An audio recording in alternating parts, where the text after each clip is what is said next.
But neither scolding nor persuading seemed to work. Ziwei was determined to attack Zishai.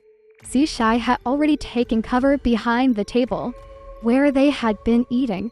Ziwei, disregarding the table, lunged at Zishai as if he didn't see it. The area where Ziwei had vomited had been cleaned, but the floor was still wet. As Ziwei stepped on it, he slipped and fell with a loud thud. Fortunately, the cleaver slipped from his hand, and he neither injured himself nor anyone else. Zishai was quick to react and kick the cleaver away. The other colleagues helped to hold Ziwei down, pinning him to the ground. Ziwei, who had fallen, was now rolling his eyes back and frothing at the mouth, emitting a foul odor. The manager quickly took out his phone and dialed 120 for emergency services. The colleagues helped Ziwei up and tried to revive him, patting his chest and pounding his back while asking Zishai, "What happened? What did you say to him?" Zishai replied, "I didn't say anything. I didn't do anything." Others questioned, "Then why did he react like that?" Zishai said, "I have no idea. I went to the restroom and didn't see him. I heard some noise in the kitchen and thought he might be in there. I was worried he might have drunk too much and fallen. When I lifted the curtain, he swung the cleaver at me. I don't know why." After a while, the ambulance arrived. The paramedics checked Ziwei and preliminarily determined that it was likely alcohol poisoning. Zishai and the other colleagues took a taxi and followed the ambulance to the hospital. The manager got on the ambulance, and Zishai and the others arrived by taxi. As soon as the ambulance door opened, they tried to help the medical staff lift Ziwei out. To their surprise, Ziwei was not lying down. He suddenly jumped out of the ambulance, broke free from the manager, and lunged at Zishai, grabbing his neck. Zishai was terrified and quickly stepped back. The medical staff and other hospital workers, along with his colleagues, came over and helped hold Ziwei down. They pinned him to the ground, and someone from the hospital called the police, thinking it was a case of medical troublemaking. In a short while, the police arrived. After a brief inquiry, an officer took Zishai back to the police station. After understanding the situation and taking a statement, it was already late at night before Zishai could go home. As he was leaving the police station, he ran into the manager, who had also come to make a statement. Zishai quickly asked him, "How is Ziwei in the hospital?" The manager said, "The doctor gave him a sedative which calmed him down. After a thorough examination, the doctor didn't find any serious issues. It didn't seem like alcohol poisoning, so there was no need for gastric lavage. For safety reasons, they decided to keep him in the hospital for observation. But there's something strange. On the way to the hospital, Ziwei had already come to his senses. He seemed very confused and asked what had happened.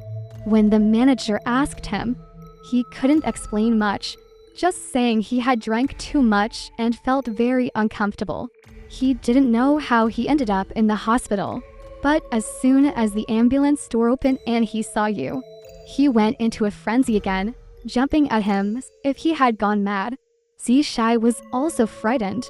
The manager gave him 2 days off, saying, "You don't have to come in for the next 2 days. Just rest at home." When he received a call from the manager again, the manager said apologetically, "I'm really sorry." But when Boss Gui found out about this, he was very upset. He insisted that both of you be fired. "I had no choice. I'm just an employee here, so you won't be coming back to work." Zishai thought it over and decided not to argue. He didn't really want to keep this job anyway, but it was still frustrating and upsetting to be caught up in such a situation for no reason. Around that time, he had a friend who worked as a tour guide and had just returned from a trip. The friend had previously sent him a message inviting him to hang out. Zishai, having just been fired, said, "Let's have a meal together." During the dinner, Zishai recounted the strange events and the grievances he had experienced to his friend. After listening to his story, the friend felt something was off. Upon hearing that their boss had started ordering to portions of food after returning from Thailand, the friend asked Zishai, "Think carefully. Did he ever do this before?" Zishai replied no. At the dinner table, the two of them went over the timeline of events and all the strange occurrences that happened after the boss returned. The friend said, "Think carefully about everything that happened after the boss came back. Don't overlook any details. Think hard." Zishai said, "I remember something. After Boss Gui came back from Thailand, he brought something back and put it in the restaurant. Behind the front desk in the liquor cabinet, he covered it with a cloth and told everyone not to touch it or break anything. It was a small box containing a Buddha statue made of incense ash, covered with a glass dome. It didn't seem particularly special. When asked what it was, he said it was for attracting wealth and good business. But now that I think about it, the restaurant's business did start to improve after this thing was placed there. Boss Gui started ordering to portions of food, eating one and leaving the other starting from that time." Zishi's friend, who had been leading tour groups for years and had heard many stories about Thai customs, said, "Don't you think about why? Without asking, it's clear that this thing brought back from Thailand, whether made of incense ash or not, is actually made of children's ashes. He's raising a little ghost." Zishai was startled and said, "Oh, I know Thailand has those little ghosts called Gumintang." The friend replied, "What do you know? Raising a little ghost is different from raising a Gumintang. Raising a little ghost is an evil practice.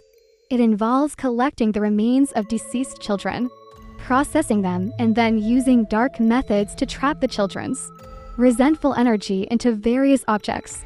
People who raise little ghosts can make them do things for them, including attracting wealth. But this practice often backfires, like drinking poison to quench thirst. Most people who raise little ghosts don't end up well. Let me tell you, the thing might have a little ghost attached to it, and Boss Gui definitely knows about it. The food isn't for humans, it's for the little ghost. The ghost is kept in the restaurant to attract wealth.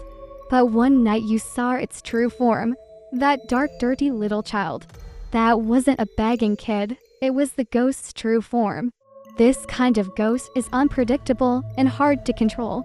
After you discovered it, the business seemed to decline for a few days, right? The ghost stopped attracting wealth and focused all its resentment on you. That night when you had your meal together, the ghost latched on to the weakest person there, trying to get rid of you through that person. You realized it was trying to take your life, and that's how the whole thing escalated. It was so close. If the ghost had stabbed you, wouldn't that be a huge injustice?" Zishai was terrified by what his friend said. His friend, while scaring him, also comforted him, saying, "All right, don't worry. You've left that place, so the ghost can't harm you anymore. Let me tell you, the boss is going to suffer. The ghost will likely vent its resentment on him. I think that hot pot restaurant won't last half a year. So it's good that you left. There's nothing to regret."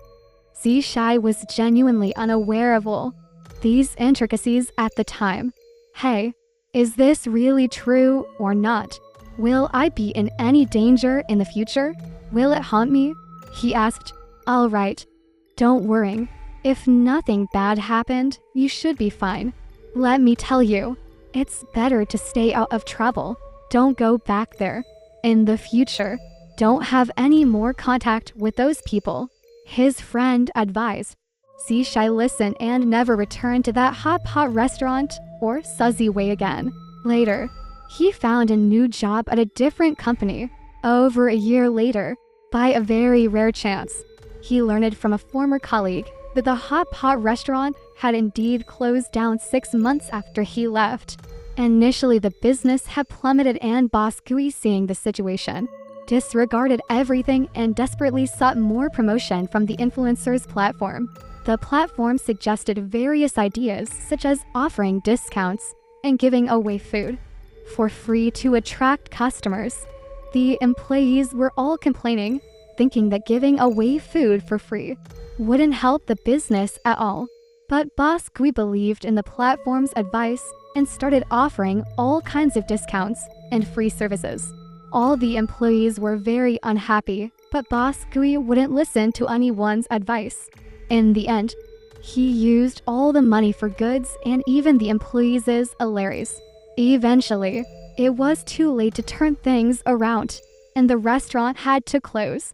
It had been in business for a little over a year. The colleague mentioned that when Zishai left the restaurant, Boss Gui seemed to be in a daze, almost mentally unstable.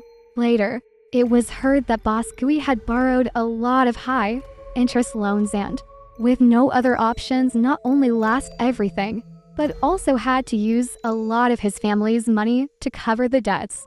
Due to the immense stress, he suffered a cerebral hemorrhage. Although he was saved after several days in the hospital, his life was ruined. He couldn't speak, recognize people, or get out of bed. He spent the rest of his life in bed, drooling and unable to take care of himself. In the end, the story serves as a reminder that one should conduct oneself with integrity and not seek shortcuts through deceit or greed.